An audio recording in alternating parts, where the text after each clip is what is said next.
우리 옆에 분하고 인사하시겠습니다. 메리 크리스마스 인사하시죠. 네.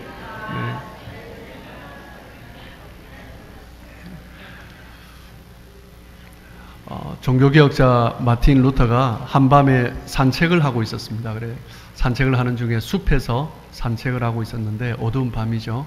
그런데 다른 날과 다르게 숲속에서 어두운 숲속에서 불빛이 반짝반짝하는 것을 봤어요. 그래서 이게 뭔가 해서 가까이 가보니 전나무에 하얀 눈이 소복하게 쌓여 있는데 달이 너무 빛이 밝아서 달빛에 비춰서 그 밤의 숲에서 반짝반짝 빛이 났던 것입니다.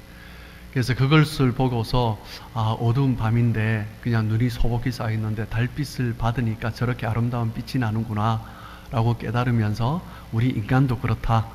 예수님의 빛을 받으면 빛이 없는 자이지만 빛이 날 수 있겠다라는 생각을 하면서요. 그 전나무 중에 하나를 가지고 집에 가지고 왔어요.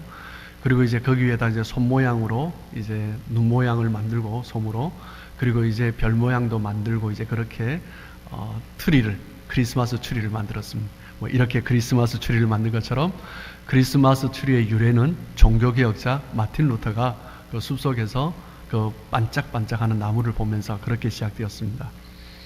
인간은 초라한 존재들입니다. 하지만 그리스도의 빛이 비치면 그때부터 우리 인간은 빛이 날 수 있는 거죠. 예수님이 오시기 전에 이스라엘 백성들은 400년간의 암흑기 시간이 있었습니다. 하나님의 말씀이 없었고요. 그러므로 말미암아 너무나 어둡고 너무나 침울한 그런 상태 가운데 살아갔습니다. 그 시대를 향하여서 하나님의 말씀이 없었기 때문에 암흑기다, 그리고 하나님의 침묵기다 이렇게 표현을 합니다. 그 400년의 시간이 지나고 어둠을 뚫고 침묵을 지나고 예수님께서 이 땅에 오신 것입니다. 하나님께서는 이 땅에 오실 때 인간의 모습으로 오셨습니다. 인간의 모습으로 오셨기 때문에 처음에는 사람들이 바라볼 때 하나님처럼 메시아처럼 보이지 않았던 것이죠. 그래서 이사야 53장의 표현으로 보면 이사야 선지자는 그 예수님을 향하여서 그는 멸시를 받아서 사람들에게 버림을 받았다 그렇게 표현을 하고 있습니다. 너무나 초라한 모습으로 오셨기 때문에 사람들로부터 멸시를 받은 거죠. 그리고 사도 요한의 말씀에 의하며 요한복음 1장 11절 말씀해 보시면 자기 땅에 오매 백성들이 영접하지 아니하였다라고 말씀을 하세요. 메시아가 하나님이 이 땅에 오셨는데도 너무나 초라한 모습으로, 너무나 초라한 인간의 모습으로 오셨기 때문에 영접을 받지 못하셨던 것입니다. 죄로 인해서 하나님과 분리된 백성들을 위하여서 하나님의 말씀이 사라진 그 시대를 향하여서 예수님께서는 함께 하시기 위하여서 직접 인간의 몸을 입고 오셨던 것입니다. 그 인간의 몸을 입고 오신 예수님을 향하여서 오늘 누가복음의 저자는 뭐라고 말씀하십니까?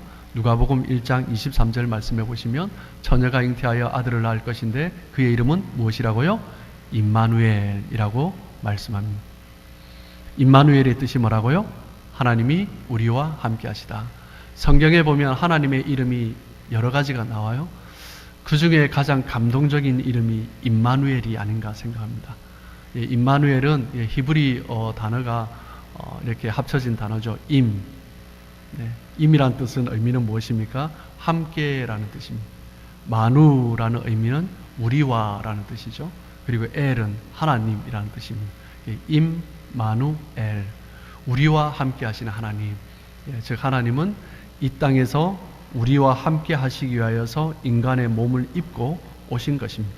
성탄절은 어떤 사건입니까? 예수님께서 임마누엘 하신 인간의 몸을 입고 이 땅에 오셔서 우리와 함께 하신 사건을 우리가 기념하는 절기가 바로 성탄절인 것입니다.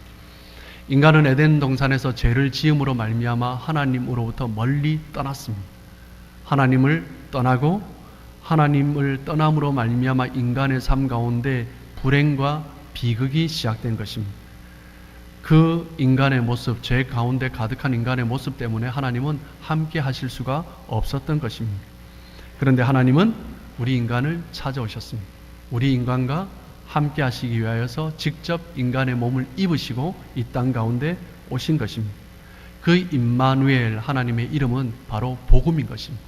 우리를 구원하기 위하여서 우리를 죄로부터 구해 주시기 위하여서 직접 인간의 몸을 입으시고 우리 가운데 오신 거죠.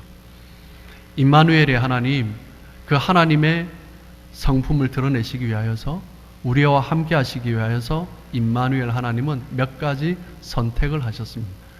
우리가 함께 볼 수 있었던 우리 마태복음 1장 23절에 보시면 임마누엘 하나님은 여인을 선택하셨습니다. 처녀를 선택하셨죠. 임마누엘 하나님의 통로가 바로 처녀인 것입니다. 처녀가 잉태하여 아들을 낳을 것이라. 처녀는 어떤 존재입니까? 아무런 힘이 없는 존재입니다. 그 당시에 여인 그리고 처녀라고 하면요, 아무것도 할 수 없는 존재인 것이죠. 그런데 그 여인을 통하여서 예수님께서 오셨어요. 그리고 더 놀라운 것은요, 우리가 잘 알듯이 마리아는 정혼한 상태였습니다. 정혼한 여인이 아이를 임신했다라는 것은 그 당시의 관례에 의하면 돌에 맞아서 죽어야 하는 그런 상황이었습니다. 그런데 요셉이 그 여인을 받아줌으로 말미암아서 목숨은 부지할 수 있었던 거죠.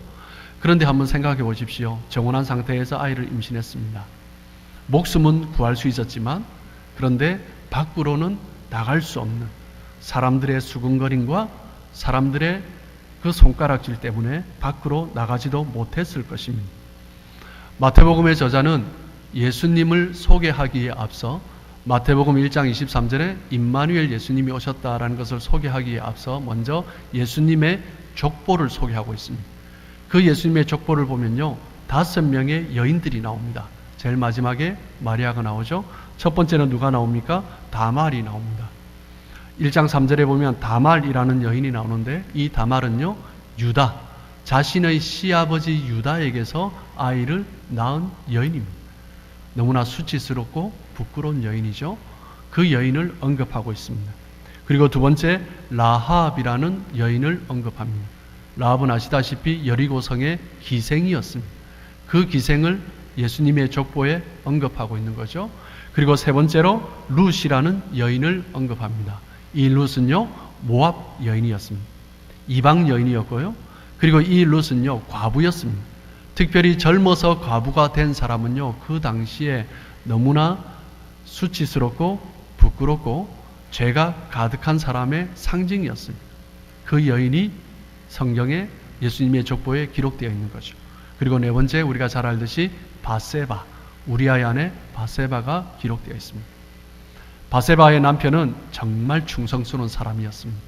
왕을 위하여서 모든 것을 희생한 사람이었습니다. 그런데 그 남편이 그 왕에 의해서 죽게 되고, 그리고 여인은 그 왕의 여인으로 취하게 되는 것입니다. 그리고 마지막으로 마리아가 언급되고 있습니다. 마태복음의 저자가 임마누엘 예수님을 소개를 하면서 예수님의 족보를 언급하면서 이 여인들을, 복잡한 여인들을 소개하는 이유가 무엇입니까? 그것은 바로 임마누엘 하나님이 어떤 하나님인가, 하나님이 우리에게 어떻게 임하셨는가, 그것을 드러내고 싶어 하시는 것입니다. 임마누엘 하나님은 낮은 곳으로 오신 분이십니다. 그리고 낮은 곳에 오셔서 낮은 자를 들어서 그 하나님의 역사를 일으키시는 분이시다라는 거죠. 가장 비천한 여인들, 가장 부끄러운 삶을 살았던 그 여인들을 통하여서 낮은 자를 높이시는 하나님, 그 하나님이 바로 임마누엘의 하나님이신 것입니다. 하나님은 이스라엘 백성들을 택하셨습니다. 하나님께서 이스라엘 백성들을 택하심으로 말미암아 우리와 함께 하신 거죠. 하나님께서 이스라엘 백성들을 택하신 것, 임마누엘 하나님이 우리와 함께 하시는 방법, 두 번째로 이스라엘을 택하심. 이스라엘을 택하신 하나님의 모습 속에서도 하나님의 임마누엘 하나님을 우리는 발견할 수 있습니다. 신명기 7장 7절 말씀해 보시면요, 하나님께서 왜 이스라엘을 택했는지 말씀해 주고 있어요. 그것은 무엇입니까? 하나님께서 이스라엘 백성들을 기뻐하신 것은, 이스라엘 백성들을 택하신 것은 민족의 수요가 많기 때문이 아니라 오히려 모든 민족 중에서 작기 때문이다라고 말씀하세요. 그 당시에 강대국이었던 바벨론, 그런 나라들을 선택하지 않으시고 가장 작은 히브리 민족을 택하신 것입니다. 가장 소유가 작기 때문에, 수요가 적기 때문에, 숫자가 적기 때문에, 가장 연약하기 때문에 그들을 선택하셨다라고 말씀하고 있습니다. 그 히브리 민족은 어떤 자들입니까? 더군다나 애굽의 노예였습니다.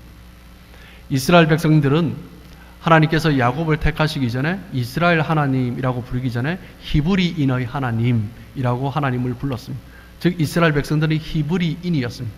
그런데 이 히브리라는 단어 자체가요, 그 어원이 두 가지가 있습니다. 첫 번째는 무엇이냐면 바벨론으로부터 나온 단어인데요. 원래 바벨론에서 하비루라는 단어가 있습니다. 이 하비루라는 단어의 의미는 무엇이냐면 천민이라는 의미입니다. 가장 낮은 계급, 사람들이 거들떠 보지 않고 가장 천하게 여기는 계급, 그 사람들을 하비루라고 했습니다. 그리고 두 번째, 이 히브리 단어의 어원으로 볼 수 있는 단어가 무엇이냐면 입부루라는 단어인데, 이 입부루라는 단어는요, 애굽에서 채석 노동자를 말을 할 때 이 단어를 썼습니다. 예, 돌을 깎는 사람들을 말을 하죠. 히브리 민족이 어떤 민족이었습니까? 애굽에서 그 피라미드를 쌓을 때, 성을 쌓을 때 돌을 깎고 그 큰 돌을 운반하면서 때로는 깔려 죽기도 하고, 그 사람들이 바로 입부르였습니다. 그 사람들이 바로 히브리 민족을 나타내는 거죠. 히브리 민족, 히브리라는 단어의 어원이 하비루이든 입부르이든 간에 둘 중에 하나겠지만, 어떤 단어를 쓰더라도 그 단어는 천하고 비천한 것을 나타내는 것이었습니다. 히브리 민족은 그렇게 불렸던 것입니다. 하나님은 그 히브리 민족을 바라보시면서 히브리인의 하나님이다 라고 그렇게 말씀하고 있습니다. 하나님께서 이스라엘 백성들을 택하신 이유는 무엇입니까? 그들이 비천한 자들이기 때문입니다. 낮은 자들이기 때문입니다. 임마누엘 하나님은 낮은 자들에게 임하셨던 하나님인 것입니다. 그리고 성경에 보면요, 임마누엘 하시는 하나님은 이스라엘 백성들과 함께하기 위해서, 그들과 함께 하시기 위해서 사람들을 택하시죠.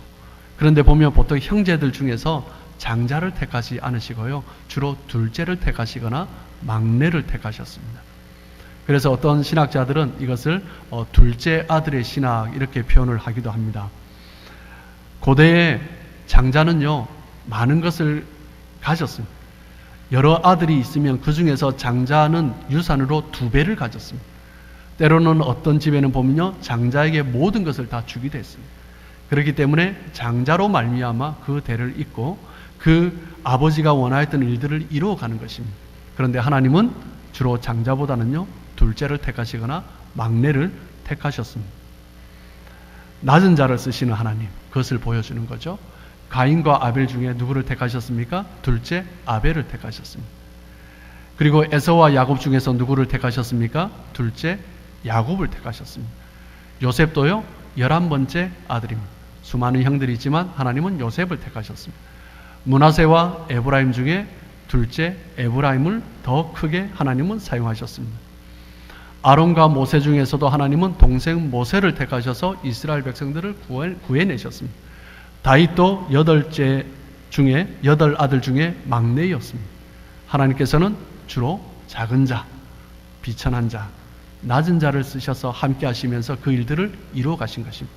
임마누엘 하나님은 어떤 분이십니까? 낮은 자와 함께 하시는 하나님이십니다. 그리고 예수님께서 이 땅에 오셔서 예수님의 마지막 선택이 무엇입니까? 십자가를 선택하셨습니다. 우리와 함께 하시는 하나님은, 그 임마누엘 하나님은 구원의 도구로 십자가를 선택하셨습니다. 십자가형은 당시의 그 죄인들 중에서요, 가장 극악무도한 죄인을 처벌할 때 십자가형에 그들을 매달았습니다. 로마인들은 너무나 비참하기 때문에 로마인들은 결코 십자가에 달지 않았습니다. 그리고 로마인들의 입술에는요, 십자가라는 말조차 언급하지 않았다고 합니다. 너무나 비천하고 비참하고 극악한 죄인들을 다룰 때 쓰는 단어이기 때문입니다. 우리의 구원은 십자가에서 이루어졌습니다. 예수님은 낮아지셨습니다.